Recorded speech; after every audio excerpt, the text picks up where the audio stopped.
Chapter 30 of Revelations, Part 4. Turning and lifting her hind legs, Rainbow bucked the door half off its hinges before flying inside, wings flared and ready to fight. She found herself on the bridge, several ponies seated before walls of dials, levers, and chains. Long windows were set into each square wall, the glass bolted over by metal grating. Every head in the room swiveled to face her, but she kept her glare focused on the two stallions in the middle of the room, the captain and the younger stallion she took to be his employer. What the? The younger stallion shook his head and stepped forward, his brow furrowing into a smoldering glare. You. Me! Rainbow frowned, adding after a moment, Do I know you? I know you, he growled. Rainbow Dash, Sea Saber's foundling from old Canterlot. You killed my father. Rainbow blinked, looking over the stallion more closely. He was a unicorn with a pale white coat and a well-groomed mane of blue swept back and braided into his beard. He wore a plain brown barding over his chest and a wool coat that hung down around his legs. He also had a sheath slung to his side. It was thin, straight, and ran the length of his body, a foot-long wooden hilt extending out past his shoulder. Rainbow grunted, squaring her stance. Your father deserved it. Silverblood's son narrowed his eyes. He was not a kind father, but he was the only one I had, and I intended him to die on my terms. He spat on the ground, shaking his head. The shareholders bicker over my inheritance while his body's still warm and make only a token effort into avenging his death.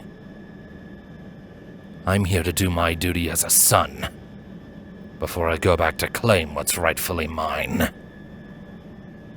His horn glowed white, the magic aura wrapping around his sheath. A long blade slipped out of it with a quiet rasp, longer than any Rainbow had seen before. Then, with a series of barely audible snaps, it split into 4 pieces, each one orbiting separately around his head. Surrender, he said. I'd rather have your execution be public. As if, Rainbow scoffed. I could take every pony in this room on my own with one hoof tied to the other. I could... She winced as a sudden pain in her chest cut off her breath, one leg instinctively grabbing at her still bleeding wound as she nearly fell over.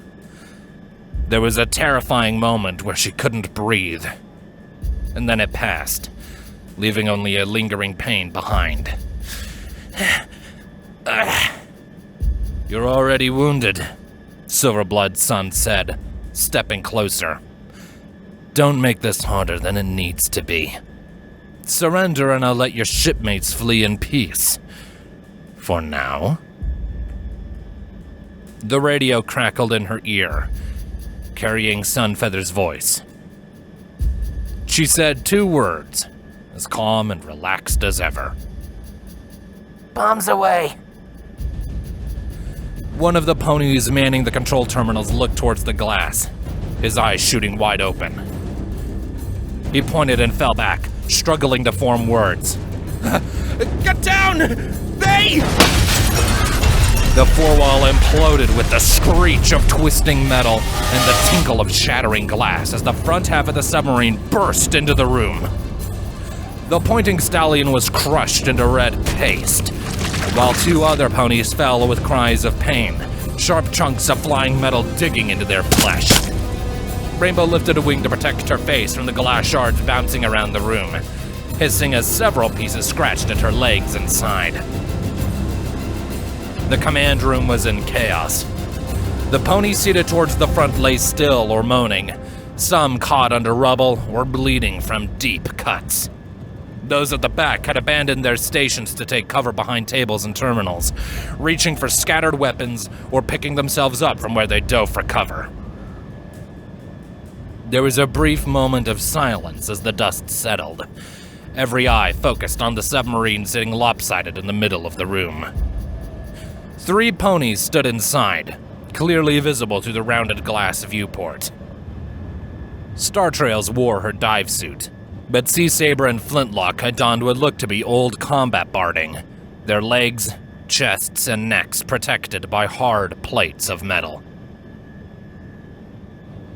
A little metal trinket floated up next to Trails, glowing blue with her magic. A bright yellow cord dangled beneath it, snaking across the submarine floor and all around the viewing glass. Rainbow, Trails said over the radio. put your head down a sec. The viewing glass exploded off the submarine with a deafening boom, flying across the length of the room and slamming against the far wall. Saber and Flint followed it an instant later, the latter letting out a fearsome roar as he trained the shotgun mounted at his side to the nearest pony and peppered him with buckshot. Saber closed into the melee with a single winged leap, tackling her first victim and opening him, from chin to hoof, with a spinning cut from her blades. Trails jumped out of the submarine after them, her javelin whistling through the air and spearing the captain through the eye before he could even shout an order. Silverblood's son cursed, diving out of the way of a spray of lead from Flint and scrambling for the door opposite from where Rainbow stood. Oh, no, you don't! Rainbow yelled, jumping into the air after him. She grimaced at the flare of pain in her chest as she beat her left wing, the limb going limp and forcing her to land awkwardly in the middle of the fighting. It felt like some invisible giant was pushing against her side, making her wince in pain every time she breathed in, but she wouldn't let it stop her. She ducked a kick from a crew pony, forced him back with a wild swipe of her wing blade, and staggered after her target. He made it to the door before her, throwing it shut behind him, but she just managed to lower her head and bull rush through it, bursting out into a stairwell descending back into the belly of the ship. Again, pain sparked in her side, piercing and insistent. She hissed, leaning against the wall for support and half running, half sliding down the stairs. "All crew to the bridge!" she heard him bellowing. "They've taken the bridge! Bar the doors!" Damn! If she kept her breathing shallow, it didn't hurt as much. Rainbow breathed out and pushed off the wall, jumping down the middle of the stairwell and landing on the bottom with a sloppy flutter of her wings. Gah! Stop! She tried to spin and face the stallion as he reached the bottom floor, but rather than stop and fight her, he barreled straight past her, shoving her aside and disappearing into the bowels of the ship. Get back here! Rainbow caught herself on the wall with a grunt of pain. Oh, sweet Celestia, why was it getting so hard to breathe? "Dash, where'd you run off to?" Flint's gravelly voice crackled in her ear as she tried to catch her breath. Down the stairs! She hissed. Port side! Silverblood's son got away! Can't breathe! Silverblood's son is here? Saber asked. That complicates things. Are you wounded? It's fine. I'm barely bleeding, Rainbow said. She glanced at the door, then with a frustrated groan started climbing up the stairs. What about the crystal ponies? They boarded the other ship before I lost visual, Sunfeather answered her, her voice popping in and out with bursts of static. Storm's coming in. I'm climbing above it. Good luck. The door at the top of the stairs slammed open as Flint barged through, quickly spotting her and walking down to meet her. He was breathing hard, blood staining his armor and his hooves. All right, come on, I got you. I'm fine, Rainbow insisted, trying to step past him and nearly falling as another sharp pain hit her. He caught her with an outstretched hoof, practically dragging her up the steps. You're fine. Tartarus, all that blood in your feathers come from some pony else? Come on, up into the light. The command room was littered with bodies. Most were crumpled in bloody corners, grimacing in the pain of their last moments, and clutching patches of mangled red flesh where Flint's shotgun had struck them. Saber's trail was marked by a winding path of dismembered limbs and wide-eyed corpses, while the lucky few to die to Trails' javelin looked almost serene, the clean punctures through their skulls hidden under bloody manes and hats. Tables had been upended or broken to pieces. Many of the dials lining the walls were cracked, and a few exposed pipes were venting pressurized steam. Flint shoved Rainbow down against a wall, bending down to inspect her wound. That ain't good. He pressed lightly against her side, making her tense up in pain. Watch it, she hissed. Look, it's barely even bleeding. I'll walk it off. It's barely bleeding because all the blood's dripping out inside you. Flint's jaw worked side to side as he stepped back, tapping a hoof on his chin. I reckon your lung's pierced. Having trouble breathing, you said? Rainbow briefly considered trying to stand again, but then decided it wasn't worth the pain. When did you become a doctor, huh? Ow. He's no doctor, but he's seen enough casualties to recognize a collapsed lung. Saber approached with a stern frown, flicking blood off her wings. You need medical attention. A thrill of fear crept up Rainbow's spine. She pursed her lips, determined not to show it. Well, let's get back to the Argo then. We won, right? So what if one stallion got away? He's got no crew left. Saber and Flint exchanged a glance. I count 9 dead here, Saber said, looking back to Rainbow. How many did you get? I'm not sure. Rainbow huffed, trying to remember. It had all happened so fast, and she had done it all on instinct. She could barely recall anything but the splash of warm blood on her face and the adrenaline-spiked thrill of battle. 10, maybe? I think. Yeah, this isn't a 20-pony ship, Trails said. She leaned out into the stairwell next to her, peering down. There could be 10, 20, maybe even 30 others out there. Saber nodded.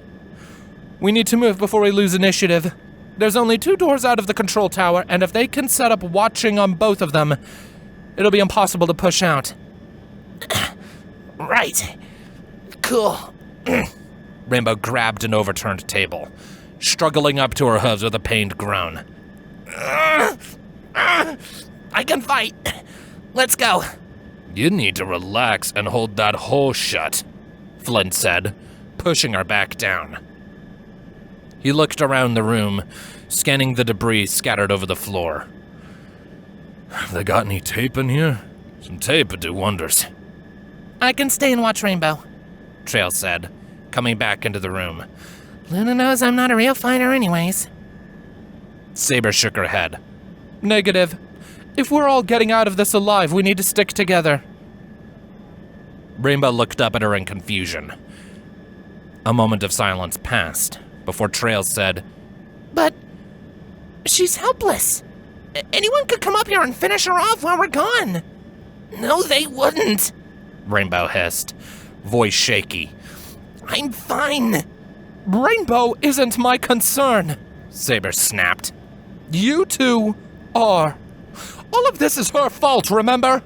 And I'm not losing another pony to this Celestia damned job.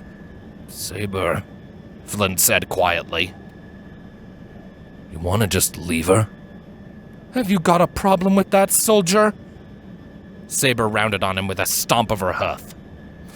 I am giving you an order.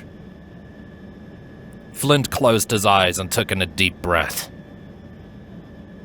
He held it for a long moment before looking down at Saber and answering her. She's Jackie's friend, Saber. And she's my friend, too. You know I can't leave her. If we don't get moving soon, we're all dead. You understand that? Saber stepped closer, arching her neck back to keep her glare focused on him. Those villagers out there might buy us a bit of time, but as soon as the other ship gets here, we'll be outnumbered 5-1 with no reinforcements and no exit strategy. The Argo can't pick us up, and the only other pony that could possibly help us is off talking to herself at the bottom of the damn ocean. We'll be fucked, Flint! Flint just shrugged. I ain't scared to die, Saber. Rainbow looked back and forth between them as they argued, wincing with every breath. Twilight will come for us. I'm sure of it. She'd never let us down. A sudden squeal from the front of the room cut off Saber's response. All eyes turned to a brass tube jutting up out of the floor and partially knocked askew by the submarine's bulk, its end opening up into a wide horn. Crew of the Argo, this is Prince Argent. The speaker shivered slightly as the stallion's voice sounded from it. We have you boxed in. The deal to surrender is still on the table. But if you refuse to stand down before our reinforcements arrive, you will be slaughtered where you stand.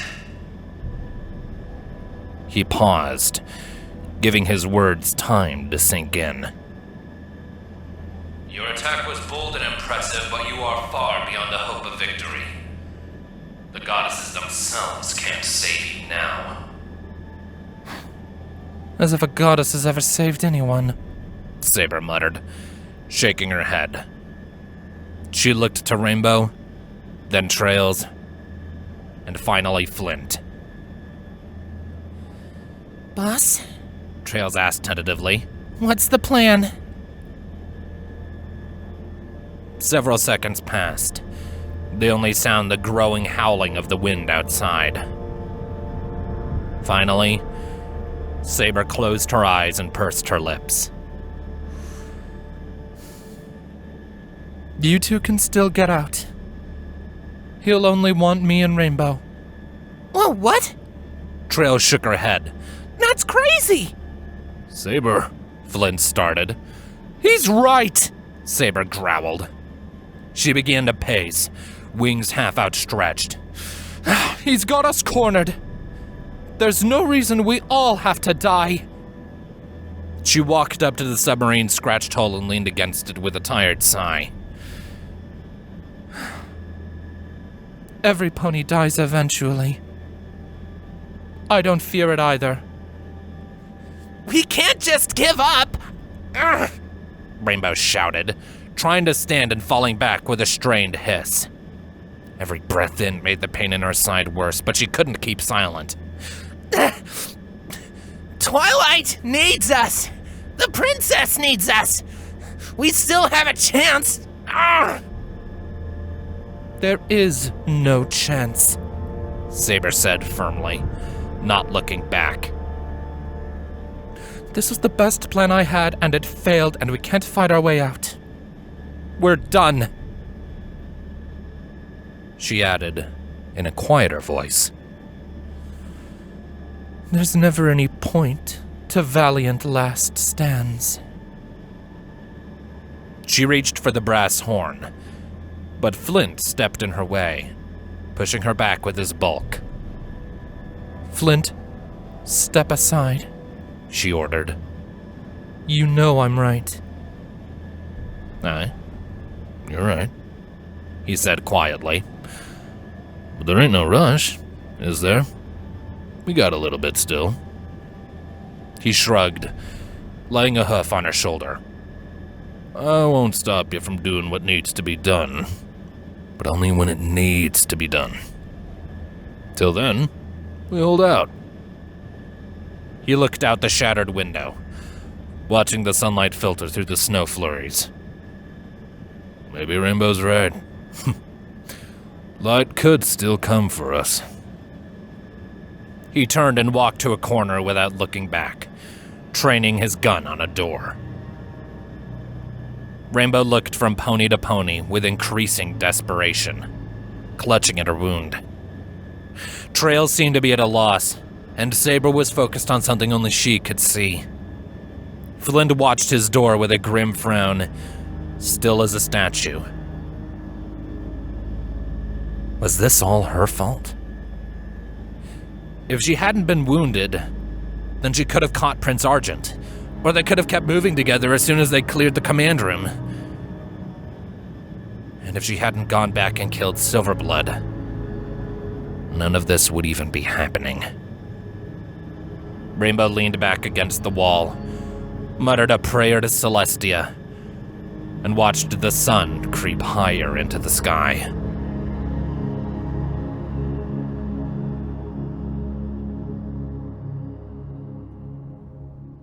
Anna lay on her back and watched the airships drift over her. She was on the roof of some warehouse or other, letting the rising sun warm her belly. She wasn't sure how long she had been there, and she didn't particularly care to guess. She was empty inside. Dead. It was a familiar feeling, though not one she'd experienced for many years. A stony hardness that came after the tears dried up, that could give a frightened filly the courage to steal from a stall owner when she'd have her wings clipped or an ear cut off if she was caught. She had learned to smile and lie and steal and fight with that feeling simmering in her gut. It had raised her just as much as her father, and she found it almost comforting to lose herself in it again. He's not even your real dad! Anna played the moment over and over in her head, again and again. It hurt her every time, but she couldn't stop. She couldn't do anything else. She should have killed Rarity the instant she had caught her alone. It wouldn't have been hard. The mayor was a foolish, trusting idiot. She could have killed her and moved on with her life, barely breaking stride, killing and stealing and laughing at the hateful world with her sister by her side. Did she even have a sister anymore? Maybe that was where she had gone wrong. Her mind drifted back to that moment, decades ago, when the griffin she would one day call her father invited her aboard his ship. She could have said no, couldn't she? Life on the street was hard, but she had grown comfortable in it. She knew her place there. Who am I? She asked the sky. Her voice sounded distant to her own ears. She missed the stars. Anna closed her eyes, breathing in slow, rhythmic sighs. It was the struggle that was hurting her. The urge to live a new life without abandoning what precious little she'd gained from the old one. She could be a thief or a savior, a killer or a protector, but she couldn't be both. Every time she tried to do something right, to act in any interest other than her own, she felt the cloying grasp of the thief pulling her back. She felt it in the deals she made, in the ponies she killed, in the callous actions and thoughtless words of her sister. But what would happen to her if she kept going? What could she do if she refused to steal, to lie, to cheat, to kill? Her entire life, as far back as she remembered, revolved around such acts. It was all she knew. And the thought of waking up and going even just a single day without those things terrified her. She tried to imagine herself volunteering in a clinic, smiling her fanged smile at wounded ponies, and reassuring them with kind words while they cringed back from her slitted eyes. It was laughable. Pitiful. Could she really survive like that? Could she live with herself if she went back to her old life?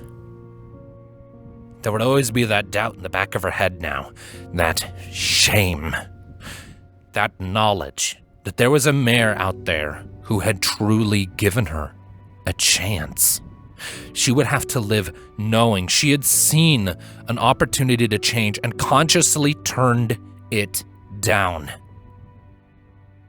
As hideous a pony as she may have been before, surely to carry on in such a way, now that she knew there was another option, could make her nothing short of evil. Anna had never wanted to be evil. She had always blamed the world around her for her actions, but she just couldn't do that anymore. But what could she do? There were no doubt countless bounties on her head, shadows of her past that would never let her go as long as she lived. She needed a contract just to live, and no employer worth working for would hire her to live an honest and charitable life. But then Rarity had never concerned herself with her own survival, had she? She had always done what she felt was right, even when it put her through terrible pain, even when it was the dumbest, most self-defeating decision she could possibly make. Rarity made it without hesitation. Damn that mare. Anna could never live up to that. Maybe she could try. She thought back to the lunar cathedral that towered over Friesland's central square, to the statue of Princess Luna that frowned upon all who came to pray for guidance. Rarity had known the princess almost personally. Surely if Anna tried to follow in the kinder mare's hoofsteps, the princess would approve. Anna had never been a religious mare, but in that moment, she found herself praying. Princess, she whispered, her voice hoarse. Help me be strong. Help me be like her. She felt like an idiot.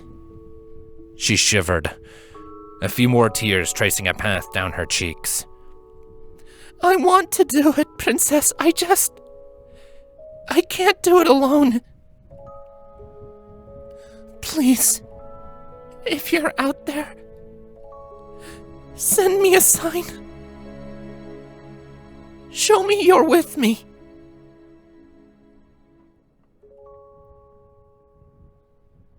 She opened her eyes, wiping the wetness from her cheeks with a hoof, and slowly clambered to stand.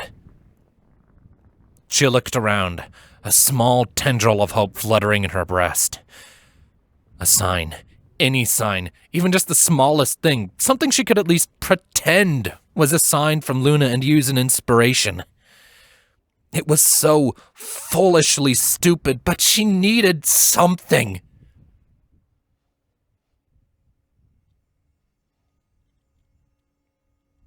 Motion on the horizon caught her eye. She turned, watching as a pale white orb began to creep into the sky.